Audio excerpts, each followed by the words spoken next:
क्या हुआ खुशबू जी आपको? अभी बलियाडी में जी। हमारे ऊपर अटैक हुआ है।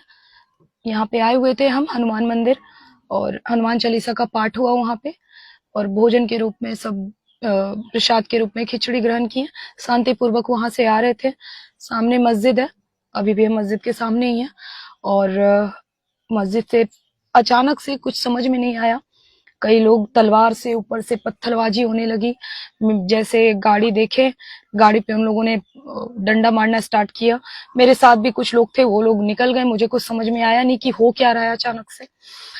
उसके बाद उठने उठने के दौरान मेरे पैर में भी, क्योंकि मैं अंदर छुपी हुई थी, कोई ऑप्शन था नहीं, चारों तरफ से गाड़ियां, मेरी गाड़ी को घेर लिया गया था और मारने की कोशिश हो रही थी। और लगातार वो लोग यही बोल रहे थे कि खुशबू पांडे को ढूंढो, उसको जिंदा जलाना है।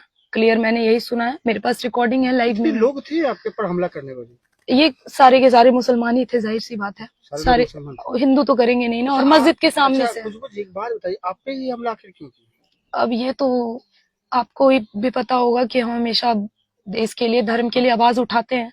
शायद उसका दुश्मनी या जो है इसमें हमको पता नहीं, क्योंकि हम तो इस जगह पे पहली बार आए बलियाडी में। इससे पहले ना कभी आए हैं ना कुछ हम जानते थे।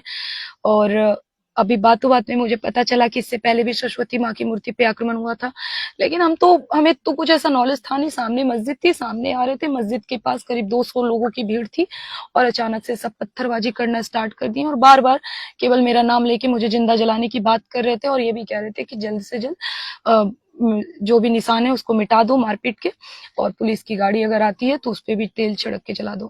किसने बताया आपको? मैं तो अंदर छुपी हुई थी, मुझे तो लगा था कि मैं जिंदा नहीं बचूंगी। लाइव में देखा होगा आपने।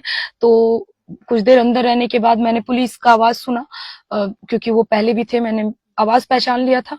फिर मैं दौड़ के गई उनके पास, फिर उन्होंने सेफली मुझे फोर्स के पास ले आया। अभी मैं फोर्स के साथ हूँ।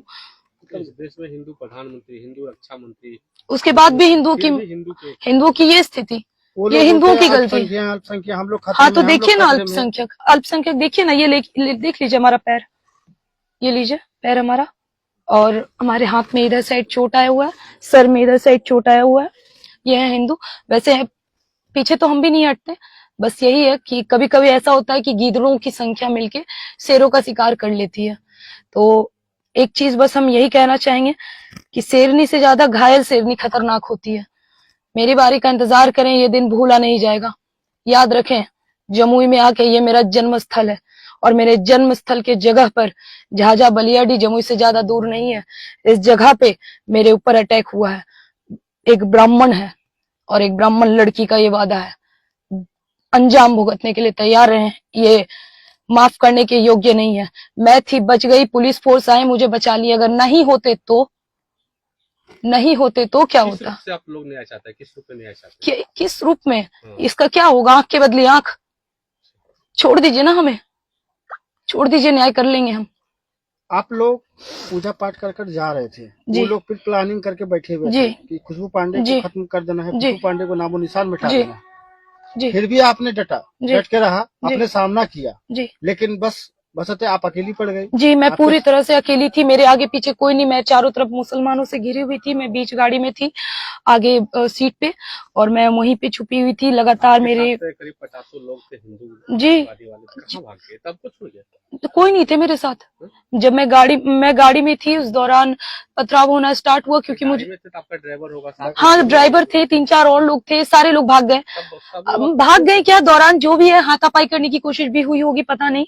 लेकिन मैं तो गाड़ी में अकेले रह गई थी, ना गाड़ी खुल रहा था, शायद गाड़ी लॉक हो चुका था पूरी तरह से, ना गाड़ी खुल रहा था। मैं कोशिश भी कर रही थी गाड़ी खोलने की, पर खुला नहीं। प्रशासन से क्या मांग करते? जिला प्रशासन, एसपी साहब से क्या मांग करते? एसपी साहब